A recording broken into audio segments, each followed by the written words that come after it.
So we talked a little bit about the pineal gland in lab class, and this is that story that I was telling you about, the movie, all right, From Beyond, where that guy had the weird thing coming out of his head, and that was supposed to be his pineal gland. All right, couple things you learned about the pineal gland when you learned about the brain, and we learned that it was part of the diencephalon. If you recall, there's four regions to the brain, and one of those regions was the diencephalon, which is kind of like in the center of the brain there. And it was made up of three parts: the hypothalamus, the thalamus, and the epithalamus. And the epithalamus is made up of two things: the habenular nucleus. Does anyone remember what that does? It's part of the limbic system. You ever wonder why, when you're driving along and you're smelling like a barbecue and it starts to bring you back to maybe like Memorial Day picnic that you had with your family, right? So it's triggered through olfactory sensation. It's tied into the limbic system, and the habenular nucleus has something to do with that. So the pineal gland being the other structure of the epithalamus, and this is the structure that is going to produce melatonin. We talked about what melatonin does. It helps to regulate the sleep-wake cycles, and it kind of gives you that drowsy feeling, just like what you got right now. All right, is that melatonin's kicking in, right? And so keep that in mind. And this is the one where I was telling you, if folks, and I know some folks that do take that supplemental melatonin, I've been known to take it from time to time, but what it can do is it can influence gonadotropin releasing hormone from the hypothalamus. So again, we're seeing, we discourage right now, until more data comes out, we discourage people giving kids, especially before puberty, definitely during puberty, exogenous melatonin, because we're seeing that if it's going to suppress the gonadotropin releasing hormone, then that's going to be a problem, because you're going to have issues with FSH, LH, and eventually the sex hormones, all right, testosterone, progesterone, and estrogen. So just kind of keep that in mind. But our melatonin, great for inducing drowsiness when you need to go to sleep. All right, the next set of glands that I wanted to discuss with you, the parathyroid glands. And some of these slides will look a little bit familiar to you because we kind of covered them a little bit in the lab, but I like repetition. So the parathyroid glands, if you recall, are on the posterior side of your thyroid gland. And this is the one I was telling you can have anywhere from 2 to 4 different structures. Primarily, it's usually 4. And this is the gland that releases PTH, parathyroid hormone. And parathyroid hormone has to do with blood calcium levels. So the stimulus for the release of parathyroid hormone is going to be hypocalcemia, low blood calcium levels. And so as a result of that, the parathyroid gland will secrete out PTH, and that PTH is now going to increase blood calcium levels. A couple ways to do that, right? Remember, one of the functions of bone is storage. Right? Main function, structure, and whatnot, but it's storage of certain molecules, elements, calcium, magnesium, phosphates, right? And so we know that calcium is important for many reasons. And you learned a couple of those when you were in Bio 210. You learned the importance of calcium in muscle contraction. We need it to remove troponin and tropomyosin, all right, from the actin binding site. So that's pretty important. So we need calcium for that. We also need calcium to help with the release of the neurotransmitter in the synaptic knobs. So those are two important things. And obviously we need calcium. It's an important ingredient when we're actually making the hydroxyapatite of bones, the bone salts. So calcium is important on many, many levels. You know, we always see the commercials on TV, drink your milk, it's high in calcium. Why? Strong teeth and bones. Yeah, but they never mention, you know, it helps with skeletal muscle contraction, all right? And they never mention, right, its effects on the nerves, all right? But point being is, your blood calcium levels are low, parathyroid hormone gets released. How does it help to increase the blood calcium level? Look right here. It is going to liberate it from the bone. Well, what cell liberates calcium from the bone? Osteoclasts. That's right, osteoclasts. So they'll start to liberate it from the bone. They break down the bone matrix, right, and release the calcium and phosphate and magnesium and whatever else out into your circulation there. So that will increase those levels there. Also, okay, remember, the main filter of your blood is going to be your kidneys. Kidneys play an important role on what your body keeps and what your body gets rid of. So in this case, since we want to increase blood calcium levels, then our kidneys are going to decrease the excretion of calcium in the urine. So it's going to essentially retain it.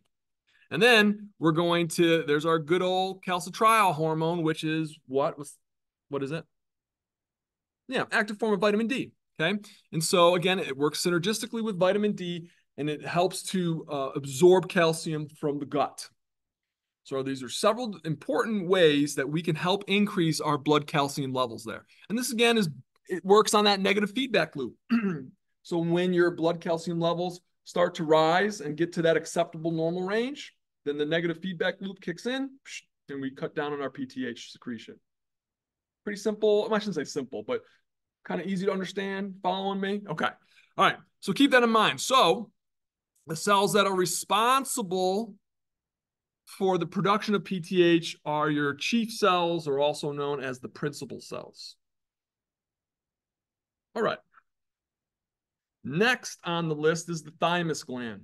Right? We're only a couple chapters away of really going in depth on what the thymus gland does. Right? But first, you want to know its location. It's going to be superior to your heart, and it's in the mediastinum. You remember the different spaces or cavities in your body, and the mediastinum is located. It's literally like a center column-like cavity in your thoracic cavity. In between the lungs, it's where the heart resides. A couple structures there. The thymus gland is going to be there. Now, the thymus gland, when you're a child, right, it's pretty big. And I'll show you, I think I got a picture of it here. Nope, no, I don't. I know I got it somewhere. All right, and you'll see a picture of the thymus gland. Oh, that's actually in the immune chapter. But the thymus gland, when you're a kid, young child, relatively big. Because again, it's going to be utilizing and undergoing a lot of physiological functions related to the immune system. As we grow, right, the thymus gland, by comparison, some people will say it shrinks. But it shrinks because everything else is just growing around it. So it looks like it's shrinking, all right?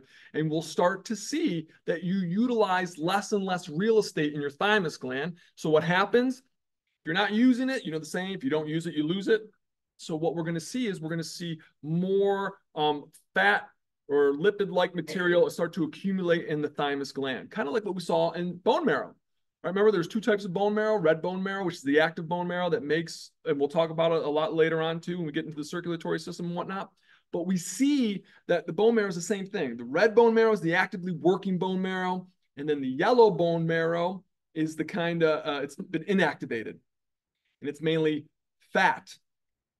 And what will happen is, one of the cool characteristics of yellow bone marrow is if you, for whatever reason, become anemic or have some other issue with red blood cell count, then your yellow bone marrow reactivates and it turns into red bone marrow and it starts producing, all right, cells again.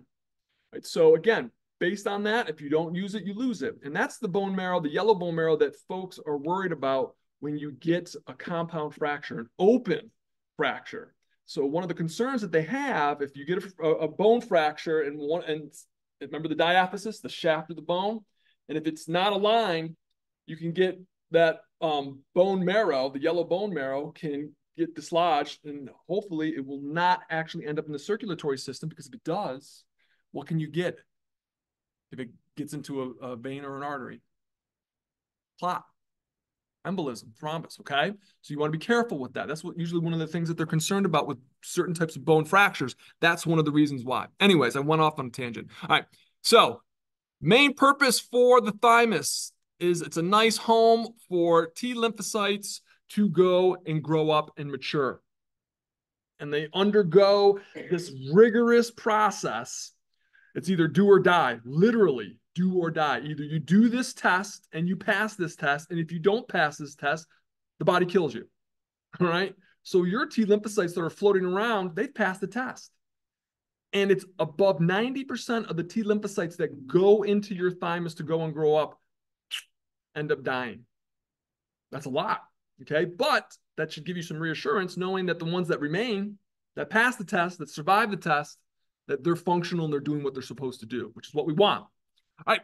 So again, the hormones that are produced in the thymus glands, these thymic hormones or those thymogens there, they are going to help with that process with the T lymphocytes there. All right. So continuing on with endocrine cells found in organs, let's move on to the next one there. Let's move on to the heart, which we're going to talk about later on today. All right, so we have, and this should all kind of be a little bit of review for you, so you can kind of just sit back and just take it all in. All right, in our atria, we have these endocrine cells that reside in the walls there of the atria.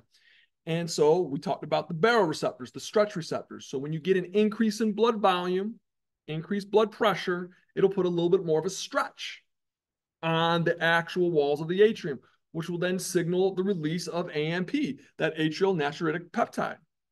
And so this is one of the hormones that actually is going to decrease blood pressure. And by doing so, one of the ways it does it is it decreases, or not decreases, but it increases urine output, right? But what does that do to your blood volume? If we're just getting rid of that water that's in the blood, it decreases the blood volume. Therefore, it decreases blood pressure. That's right, okay? So we're going to see a decrease in blood volume due to the kidneys increasing their urine output. They're just going to be getting rid of water from your urine, drawing down that blood volume in the arterial and venous systems there. Also, we'll see that it causes vasodilation. Remember that formula that I put on the board, and I'll do it again. It's not one of the formulas that you have to learn for this class. It's one of the ones that I actually need to send out. That there's a sheet that I give each semester that has all the formulas that you need to know for this class. You don't need to pay the first class, but I need to send that out. So if I don't, remind me. Okay, so blood pressure is equal to heart rate times TPR, which is total peripheral resistance. Right, and so we talked about that in lab. And so that TPR, that total peripheral resistance, is basically reflecting what your arteries, the arterioles, all right, anything that's related to the arterial system, what is it doing? Right? Are they vasodilated or are they vasorestricted? Or excuse me, vasoconstricted. So if they're vasodilating, they get bigger, it makes it easier for blood to flow through. Therefore, we decrease resistance. And we'll get into this concept in much more detail when we get to the circulatory system. Trust me, I promise you. If they get really small, there's not a lot of room for blood to flow through, so we increase the resistance. So that's what we're talking about here, all right? So that's how this hormone helps to lower blood pressure, helps to reduce blood volume, and it also helps to decrease resistance by vasodilation. All right, EPO, erythropoietin. On to our next organ. Those are the kidneys. Right.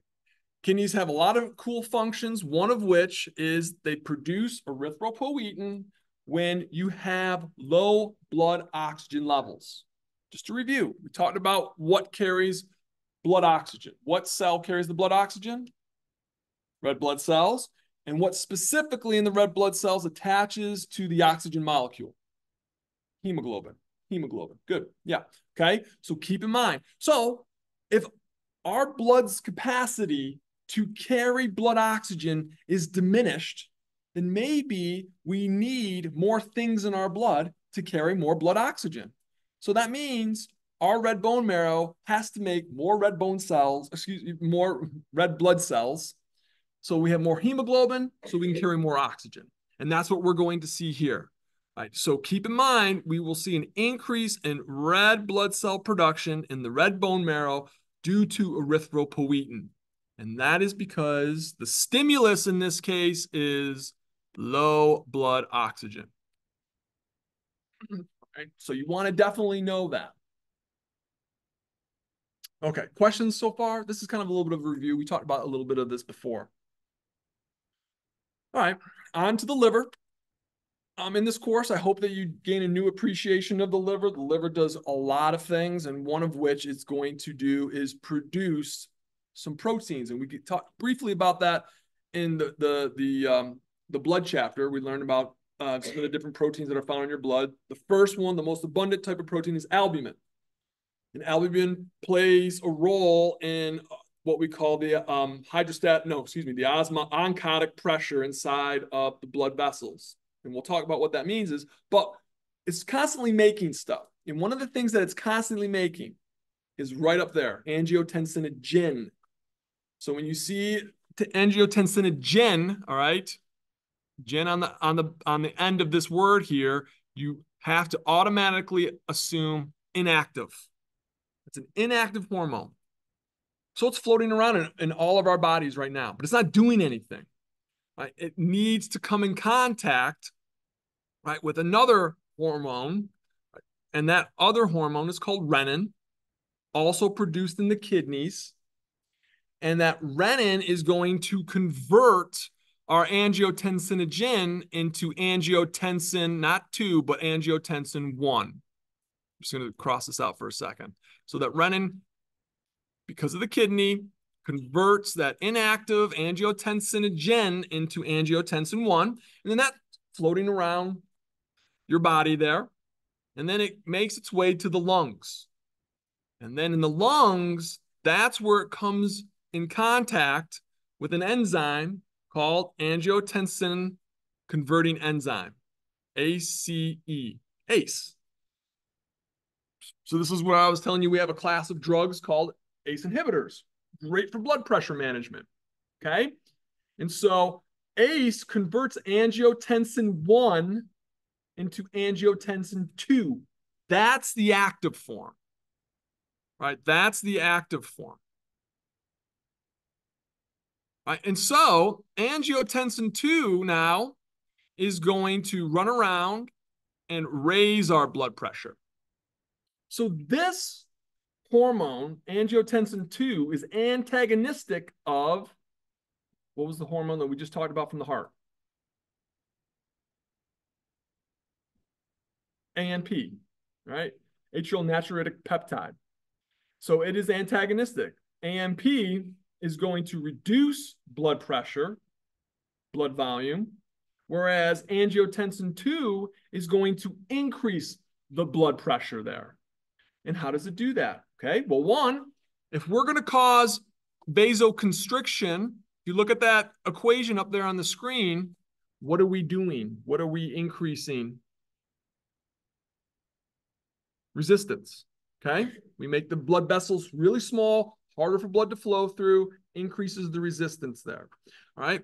And then, of course, we want to maintain or possibly increase our blood volume to help increase our blood pressure. So that means we want to get rid of we want our kidneys to get rid of less stuff. So therefore, we're going to decrease urine output. And then we're just going to make you thirsty. So you drink more. So it goes into your digestive system, eventually gets absorbed from your digestive system into your circulatory system and increase the blood volume, which increases blood pressure. Kind of see what we're going through now, right? Everything. All right. Thoughts, questions, concerns? Pretty easy stuff, sort of, because you've seen it already, right? All right. Stomach. This is one of the hormones that we'll talk about in chapter 26, gastrin. Right. So when you start to eat, well, I shouldn't say eat, but consume things, liquid or solids, and they start to enter your stomach, right? The baroreceptors start to detect the stretch. And so you'll see some nervous system activity increase, but we'll also see the endocrine system start to release gastrin. And what is it going to do? It's going to increase secretion of some of the digestive enzymes in your stomach, hydrochloric acid in your stomach, and it'll also make the motility, which is the movement, right, of material through the stomach. It'll increase that. Think of your stomach, like I said, it's a big cement mixer. It's just going to mix food and liquid up, and those digestive enzymes, the hydrochloric acid and everything else that we've, mucus and all that, mixes it up, breaks it down, turns solid substances that you have eaten more into a soft or closer to a liquid composition, right, before we move it into the duodenum there. All right, so that's the stomach there. Then we move on to the next part of your digestive system is the small intestine. And so again, we're going to see two hormones here. We've got our All right, we've got secretin and then CCK or cholecystokinin there. And so we'll see with the secretin, and look at the word there, secretin. It's going to secrete stuff. So it's going to secrete, all right, bile, which we need for fat emulsification to break down our fats. And then it's also going to secrete some of the pancreatic enzymes, what we call pancreatic juice, pancreatic amylase, lipase, all right, all those things that are going to help break down some of those macromolecules that you've digested. And CCK is actually going to literally cause the gallbladder to undergo contractions. You all remember the purpose of the gallbladder is what? Does it make bile? No. What makes the bile? Liver. Yep. Liver makes the bile. Gallbladder stores the bile. Gallbladder concentrates the bile. And then it'll secrete the bile. Right? It's almost like the hypothalamus. Right? The hypothalamus makes oxytocin in ADH. And then it ships it off, all right, to another structure, the posterior pituitary. Posterior pituitary will secrete, right, those hormones when needed. All right. And then we'll move on to our calcitriol. That's our vitamin D3.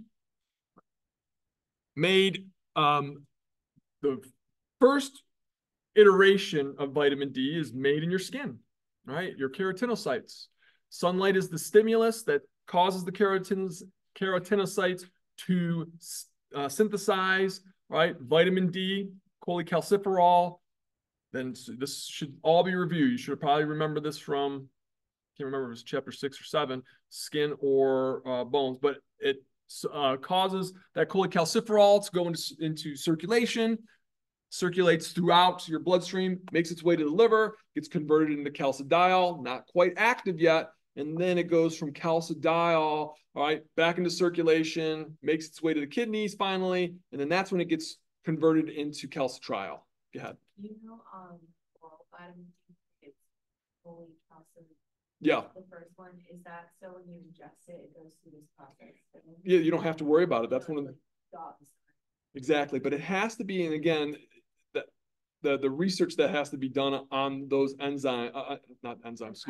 those vitamins is they have to be readily able to be converted by the body into the next, form of that vitamin.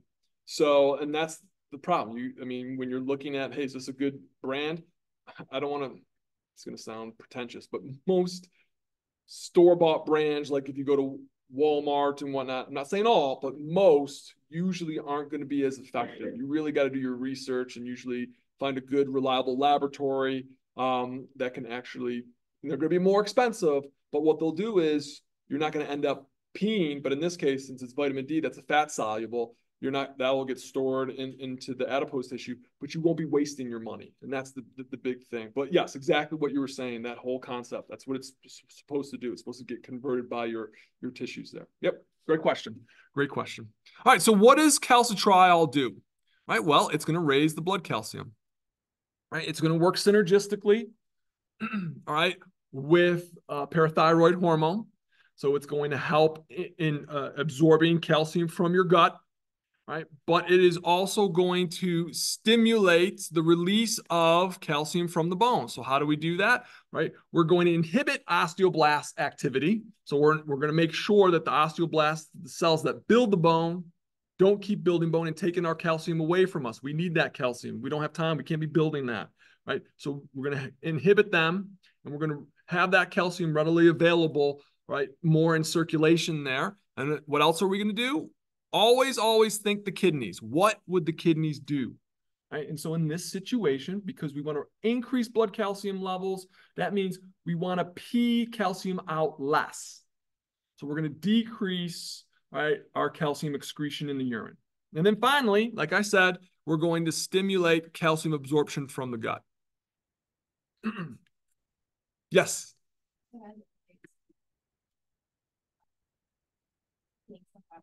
Isn't this affecting the concentration, or is it actually like affects the production of urine? Does that make sense? Or is this affecting? I see what you're saying. Well, you have a larger urine volume, you mean, or it depends on which hormone. In this case, calcitriol will not. It's just going to increase the concentration of calcium in the actual urine. Right? It won't be like AMP and it won't be like angiotensin 2, right? Which that will affect fluid volume in the urine, right? But this one here, just the concentration of calcium. Great question. All right. And then finally, folks, this is the last slide for this chapter. All right. Last slide. And it's weird. Does anyone here think that their phone listens to them or their computer listens to them? Yeah. Oh, definitely. I could tell you because it's been the weirdest thing. And I think maybe my phone's listening to me now.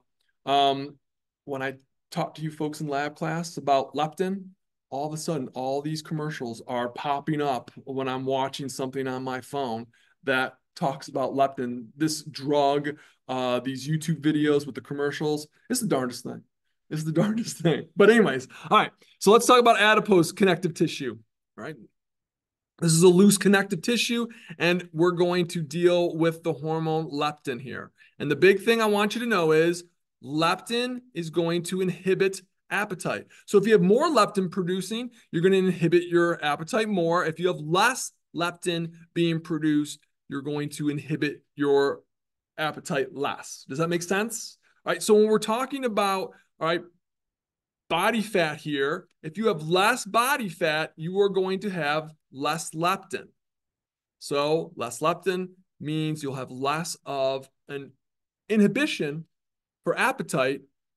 Thus, it kind of your body wants you to feed itself if you have less body fat because it's thinking, hey, I'm in a starved state. If I don't have a lot of fat, I need to get into that fed state so I can have more fat. Well, all right, what we'll see is if you increase the leptin, right, you are going to see we have less, you have more, slow down. All right, if you release less leptin, you'll be able to have more of an appetite so you can eat more, increasing your come on, guys, you're going to increase your adipose tissue. So how I usually describe it to folks is this right here. You want to consider it like diabetes type 2, right? So for example, diabetes type 2, we talked about this last class. What happens with diabetes type 2 is you can produce insulin, except your peripheral cells that the insulin works on loses their sensitivity to that insulin. So that means insulin won't have as much of an effect on those cells. All right. Remember, insulin puts macromolecules into the cells there. So what will happen is folks that are obese, they'll see that they'll start to get that loss of sensitivity to leptin. And if you're not having sensitivity to leptin, that means you're not going to inhibit your appetite. If you're not inhibiting your appetite, then you can, I don't want to say eat more, but usually your fluid and food concentration or consumption increases. And therefore, if you're depending on genetics, depending on activity and all that, you can increase your adipose tissue, all right, concentration. And so one of the problems with the excessive presence of adipose tissue in individuals, cancer, right? For males, we got to look out because it can cause an issue for puberty. We are starting to see in more and more young children, boys, mainly, that we're seeing an increase in obesity rates in the United States, and we're seeing that it's affecting males' puberty quite a bit. And then obviously the opposite of that. Yeah, but the opposite of that, if you have low adipose tissue, right, then we can see other effects specifically in women, with like anorexia nervosa, even bulimia, but you can see like a cessation of menstruation there. Okay, thoughts, concerns, anything that comes to mind?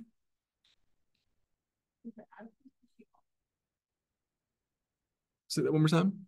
Does the adipose